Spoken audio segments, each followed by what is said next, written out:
My name is Sterling Wong, broker of record of Search Realty, where agents turn into top producers. Today on our episode, we have Ryan Fogarty. Ryan's one of our longest running realtors. He's been with us for 7 years now. He's won the Search Realty Agent of the Year 3 times in a row. He's one of our all-time leading lead closers.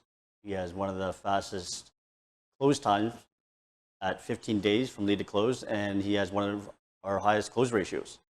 And to our viewers, with our, just so you're informed, with our Leads on Demand program, we keep track of all the stats, just like professional sports, such as boxing. So Ryan has one of the fastest knockouts and one of the highest win-to-lose ratios, just to put it in context.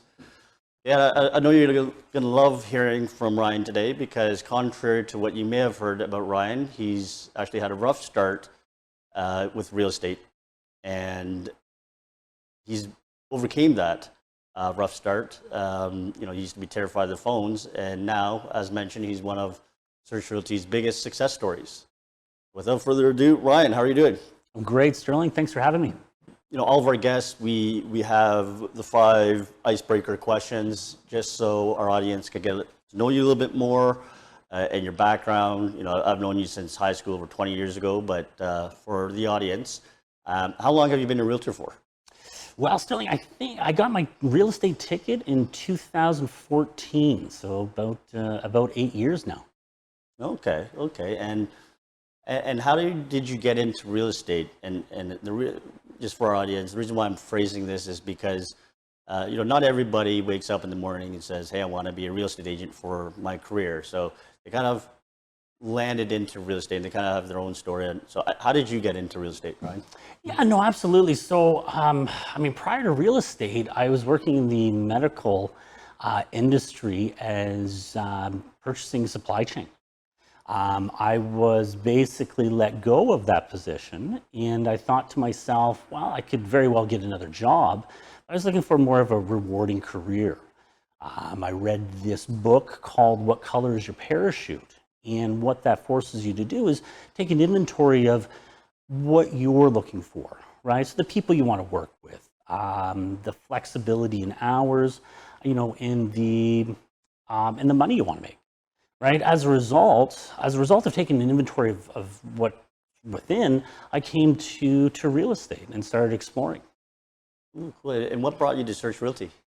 Well, as I mentioned, 8 years ago, I got my real estate ticket. I signed on to Royal LePage, in which I believe I did 2 deals in my first year. One was for my grandmother's. It took me literally 3 hours to do the paperwork. She didn't care. She took a nap. Mm-hmm. But I was taking a look. 2 deals was hardly enough to make a living. So I decided. I hopped on Search Realty, and I believe I did 5 in my first month. So it was definitely a game changer. Yeah, no, it was fantastic, definitely. And how long did it take you until you became successful in real estate? Well, I was off to a great start. I saw more zeros in my bank account than I ever thought, and I thought to myself, if I want to do more business, I just need to talk to more people. And I wasn't too crazy about door knocking or open houses. So I thought to myself, why don't I just buy some more leads? Right. So roughly, was that like about a year from when you got your? I say 4 to 6 months, and then I was off, right? Okay. Not turning back. Nice. And why do you think agents fail? Well, really quite simple. The stats aren't really on the agent's side. I understand 80% are done within their first 2 years. I think a lot has had to do with, lack of guidance, lack of leads, lack of business to work. Right? I like to think that people get the real estate license because they generally want to help people, but if they don't have anyone to help, well, that's ultimately why. Mm-hmm. Definitely. Okay, so let's get into the meat and potatoes here. How did you become so confident on the phone? Well, I wasn't always like this. I truly believe that, practice doesn't make perfect, it makes progress, right? So I checked my pride at the door. I got on the phone and started hearing the objections, right? And then started listening to them and where they came from. At the end of the day, they just came from lack of lack of trust, right? At the end of the day, they didn't know me, right? So I wanted to just kind of break down those walls. I mean, they signed up for a reason, right? I just want to make sure they're getting the right information at the right time. My position was I was coming from a point of service instead of a point of sale, just chasing a paycheck. A gentleman who wanted to help people. You believe the services you provide that gave you the confidence to get on the phone? Absolutely, right? I feel as if, at Search Realty, we offered a better product, right? I believe that, again, if they're buying, we have a mortgage brokerage, to look on their behalf, right? Let people know that, hey, let one of Search Mortgages look for a rate. As at the end of the day, it's going to increase your purchasing power, decrease that bi-weekly, monthly payment, keep some more money in their pocket. Absolutely, absolutely. So the other day I was looking at your stats and I noticed that you have a really high call to contact ratio when compared to other agents. What are you doing differently that's getting you such a high call to contact ratio? Like, are you calling on the weekends or? Yeah, I mean, I think, ideal time, and the majority of our potential clients are going to be working during the day. I mean, they might pick up the call, but they're not going to be very focused, right? So, I mean, I don't want to interrupt them, so I focus a lot of my calls after 5 p.m. Okay, right? Yeah, that makes sense. So many agents give up when they're faced with common objections such as, I'm just looking, I'm not ready to buy, or just send me the listings. How do you overcome these objections? Well, I mean, objections is basically reluctance, right? And reluctance is presence when there's an absence of value. Right? So what I specialize is in front loading, right? Walking through the process. Here's what we're going to do and here's how we're going to do it, right? We put together a 10-step plan, very strategic in nature, and we take it one step at a time. Okay, so yeah, I was going to ask you my next question, but it sounds like, yeah, you front load it, so you try to handle the objections before they even come up. Because I was going to ask you, do you have a universal formula to handle these objections, or do you memorize every objection handler per objection? When I first started, yeah, it was objection to kind of rebuttal. Now it's like, well, I mean, here's what we're going to do. We're going to walk you through every step of the way, right? I let them know that, I mean, when buying a house, there's two ways, right? You can have representation on the buy or go right through the listing rep. I also let them know that listing rep is looking out for the seller, whereas again, I'm looking out for their best interest. I want fair market value or below. It's like I'm buying the house with them, and we're there every step of the way. Yeah, no, I like that common sense approach. So I know over the years you've made some modifications to the tools and materials that we've provided you. Can you explain a little bit of what you've done? Well, really, I mean, I made it my own, right? I mean, I used the resources that Search Realty provided, and I basically kind of printed them out. It all starts with that consultation, right? I mean, I don't own the material, but I own the stage that I presented on, right? I mean, at the end of the day, this is a discovery session. As much as I'm talking, I want to hear more from the client, right? What are their goals? What are their aspirations, right? How can I line up our resources so we can knock it out of the park? Right. So you like to print out the presentation versus having it on the laptop. I know you write. You write on the absolutely. I'd like to get the potential client engaged. Yeah, no, it's definitely a good way to get them engaged instead of following a PowerPoint. You're getting them. Yeah. I mean, they feel as if, again, this is kind of like a two-way conversation. Instead of me just kind of talking away. Right. Like I said, it's really, I want to make sure that we're lining up our resources with their goals. Right. Okay. So switching to buyer presentation, how do you ensure they don't leave empty-handed? Like, how do you ensure the BRA is signed every time?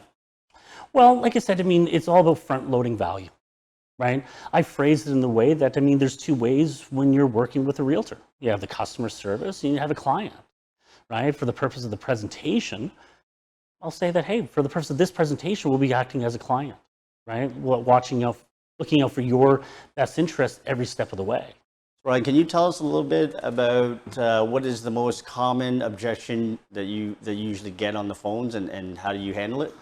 I mean, there's quite a few. I mean, the most common one I would have to say is that, the individual that I'm talking to, maybe they have to talk to their wife, they talk to their husband, in which My response is that, well, tell you what, why don't we do this? Why don't we pencil something in for Tuesday?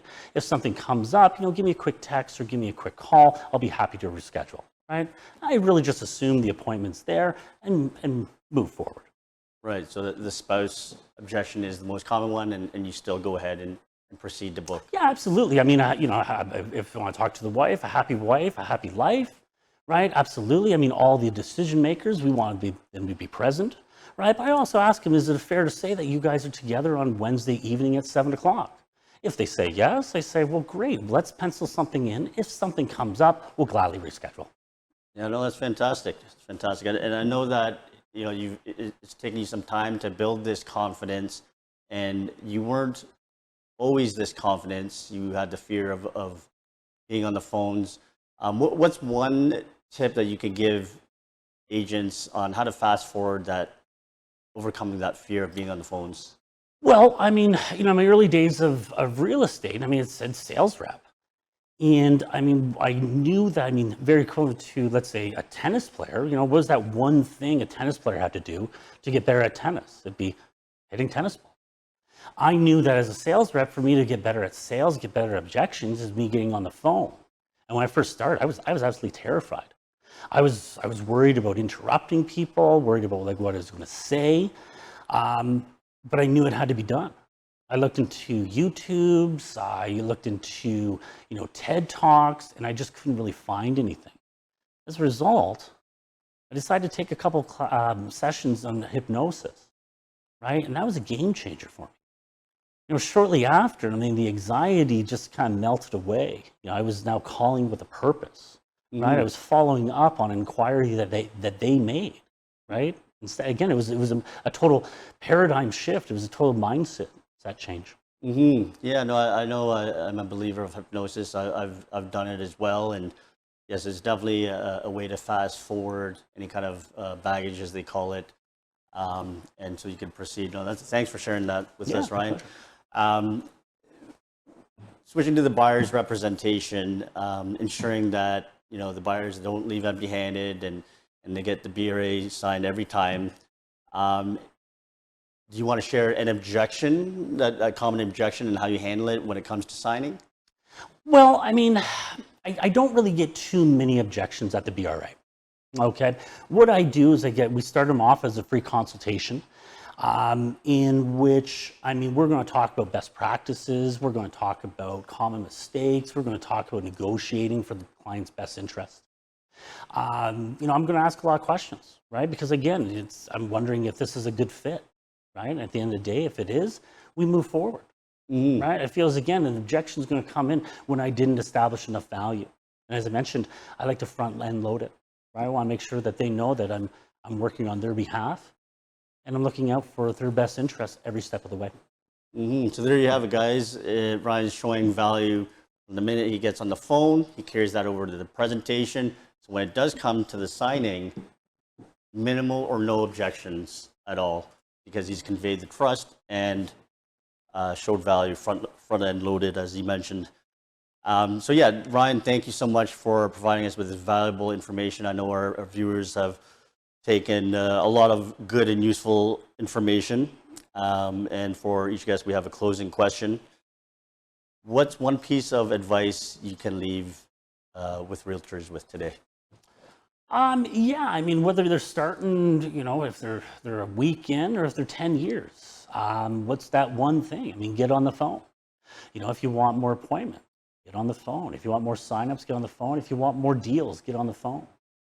For those kind of just starting out, I suggest, check your pride at the door. Find yourself a mentor that you can communicate with, right? And fail fast, because you're going to collect more data every step of the way versus kind of getting lucky and knocking it out of the park the first try. Yeah, no, I know what you mean about the fear in the phones. Even just when we've tried to hire ISAs, I always say that it's very hard. It's hard to find somebody who enjoys being on the phone 8 hours a day.